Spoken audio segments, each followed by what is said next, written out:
Pokemon Sun and Moon features the quest of Lily trying to keep a weird cloud of gas and stars in a bag while trying to regain her confidence. And then there is the entire beating trainers, enslaving animals, and brutal dogfights for cash and honor. But no one cares about that. Now this is the 7th generation of Pokemon games, and they are set in the Alola region. Besides the new area, a lot of other things were also added, like new Pokemons and new challenges that were never seen before. It's a rite in which players travel through the 4 islands of Alola, with the goal of becoming the strongest trainer, known as the Island Challenge Champion. And there were a ton of other things they also added that were new to the series. Overall, the reception was quite good, with 9s and 10s across the board, and ended up selling more than 16 million copies. However, there were also some things in the game that never saw the light of day. Areas, models, an item, and more. So today we are going to take a look at those, and I bet some of these will certainly surprise you. Let's start by looking at the item. It's the Ride Pager. These are used to summon rideable Pokemons. It was apparently going to be a key item at one point,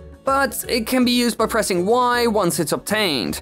So this item goes unused. They probably did this to make it faster to use and less of a hassle. Players would use this a lot after all, so in our opinion, it's a good change. Now for some models and rooms that weren't seen in the game, like these characters that are a bit weird. There are a bunch of trainer models with helmets which can be found in their files unused, and it is a bit strange. We don't know why they wear these or if they're really helmets. They look like them, but it hasn't been confirmed. Maybe for a certain special area or scene? We are a bit confused by it, to be honest, so it will remain a secret, sadly enough. Now, there is also an unused gym battle background model that goes unused in both Pokemon Sun and Moon and the Ultra games. It's most likely intended to be used in the Mali City Gym in the latter. However, this still goes unused in both games. It uses a generic-looking indoor background. Maybe a placeholder or an early version of it? This would explain why they got rid of it at least. Nothing seems to be wrong with it, and the design used in the gym looks a lot like this version.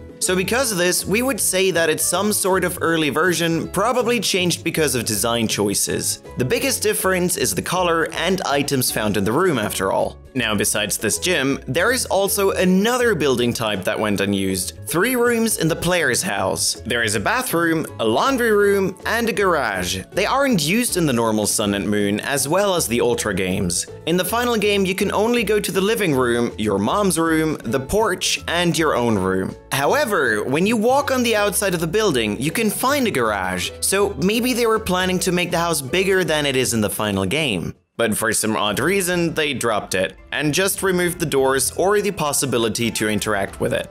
Now, it wouldn't add a whole lot to the game, but it would have been a fun touch. And to be honest, we have no idea why they didn't go through with it. The rooms look fine, even really good to be honest, but apparently Game Freak didn't like them enough to actually put them in. Now, another weird thing found in the files is a ton of animations. Some of them make sense and a ton don't. All of the Pokemon in the game, including the Mega Evolution and alternate forms, have animation files for their battle models that show them walking, running, flying, or otherwise moving in an appropriate fashion. However, only some of these Pokemon can be seen doing so in-game, so why they made this for all of them is a bit strange. They probably made them all before they decided where you would go in the game and what you would do. They probably had a rough idea, but nothing too specific. And in order to be prepared for everything, and possibly for the Ultra games, they made animations for them all. Now, we haven't gone through it to see which ones are and aren't used. The main reason for this is the time it would take. We would have to dig up through hundreds of Pokemon. So we don't actually know which ones specifically made it into the final game, but one thing is sure,